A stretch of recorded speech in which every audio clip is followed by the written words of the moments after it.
Did you know that you can unlock a smarter way to recharge your FASTag without the hassle of entering your vehicle number? You can easily do this by connecting your FASTag with PayZapp. Before we jump into it, let's see what PayZapp is. PayZapp is an online payment app from HDFC Bank which allows you to make payments for numerous services. Now let's see, here's how you can link your FASTag to PayZapp. Step 1. Open PayZapp app on the phone. Step 2. In the app, go to the Bills and Recharge.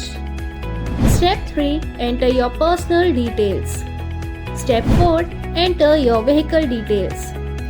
Step 5. Verify and confirm your details.